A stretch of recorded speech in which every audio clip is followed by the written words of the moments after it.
Recording test. Test, test, test. Duplicate and don't ever fall, never show dismay, and be there when people call, be prepared, whatever rule your life will bring. Do keep a grip and don't ever crack, take a dainty sip, never ever turn your back. This time and place and way. I like Barbie.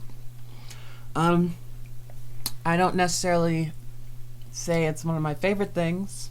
It kind of is, but I guess I don't know extensively. I haven't watched all the movies and stuff, and I want to watch all the movies, and I haven't done so. And a lot of the movies are simpler than the stuff that I've come to watch by 30, and so sometimes it's harder to get into some of them. So I'm taking my time, but I do love Barbie. My favorite is Barbie Princess and the Pauper, which is most people's favorite, for good reason. It has the best songs. Chief among them, To Be a Princess, which has literally inspired and ordered great portions of my life. Barbie is a big concept. It's a very big concept. It's considerably bigger than the singular movie that came out a couple of years ago. And I am talking about Barbie today, but more or less I'm also talking about times in which we decide that movies are supposed to be a thing, and then we're kind of mad that they're not that thing. And if you've seen anything that I've said about hoppers, then like you kind of understand where this anger comes from a little bit. But moreover, it's just like, but it's not so much that I feel like people should automatically understand the same things about media. It's just that, for one, we're supposed to get what we get out of the things that we consume. And so I don't think that we should assume that the creator of the thing is responsible for our experience in every single point. Does that make sense?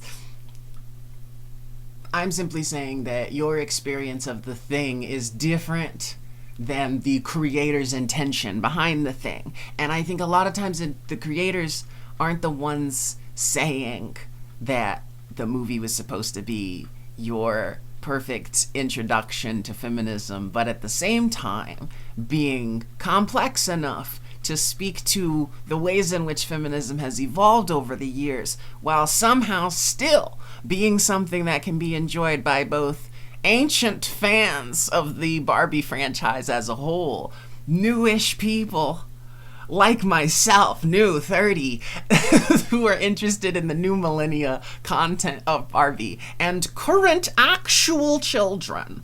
That movie was supposed to please everybody, but moreover, it was supposed to be about feminism. And the fact that Ken had a story arc, even though Barbie and Ken are often paired up, even though Ken is a major character in most Barbie narratives, there's a Ken character, and that character is often a secondary lead, if not a hero of some kind. They're involved in the narrative. Shouldn't have had any parts, because that movie was supposed to specifically say the things that I wanted it to say, and then I was supposed to go home having been right and not been changed. I think that is a hard thing to expect of our media generally. I think Soul, Pixar's Soul, a wonderful movie, one I can speak on directly in that regard. A lot of people decided that Soul was supposed to be, this was articles that I've seen, this was people who have said it, that Soul was supposed to be a love letter to jazz music, a love letter to jazz culture. A love letter was an often phrase. A love letter to black culture, a love letter to black people. That the point of the film was to celebrate us, our history involving jazz music. And I don't see anywhere in the marketing where that's what it said it was. And the movie's called Soul. So, yes, soul music is something else that black people created, but it is not jazz music. If it was called jazz, and then you see him playing jazz, I would go, yeah, it's probably a movie that's more or less about jazz. Right? But that movie's not about jazz. So, yes, there is a correlation and a tendency in Disney movies to take characters that are black and make them into something else. I don't know why that's happened so many times. There's plenty of reasonings by why that has happened so many times. But this movie in particular was about a character who, instead of going to the afterlife, teaches a soul who has never been on Earth what life on Earth is like, enough that they be inspired to become human in the first place. This soul doesn't even want to live.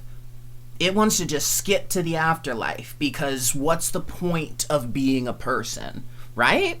And the experiences of the average black person in America, that's who taught the soul, the example of humanity that was chosen for this narrative, was a black person. A black person who loves our culture, who loves our music, who speaks about it, who goes to barbershops, who spends time in their black life being a black person, which is represented, which is shown.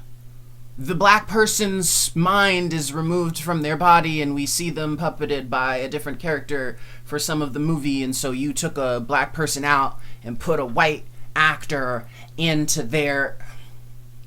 The character was a soul. The character happened to be voiced by a white person, yes. But the character was just a soul. This character spent time in a black person's body and decided to be human.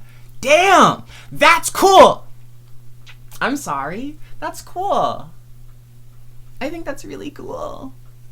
I think that's amazing representation. I like to be the default of humanity.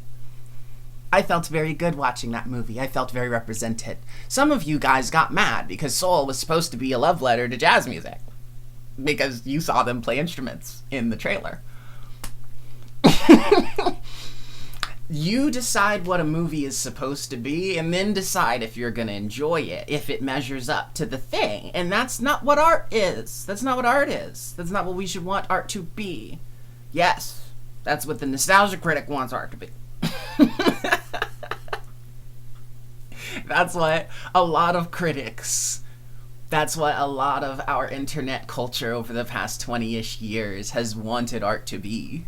To not be fun, to be predictable, to not do things that are off the wall or hard to explain, to not be comical, to not be cartoony, to be gritty and real, which only means negativity and cynicism. That is truly the criticism that has been made many, many times. But is that art? Is that what art is? Is that what it's meant to be? I don't think so, personally. I don't think so.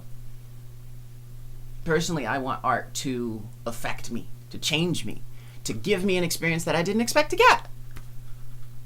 And I got that from the Barbie movie. It opened my eyes in many ways. No, it didn't teach me the fundamentals of feminism. But I didn't know it was supposed to, being that Barbie has been and is everything. This movie was specifically supposed to make you happy.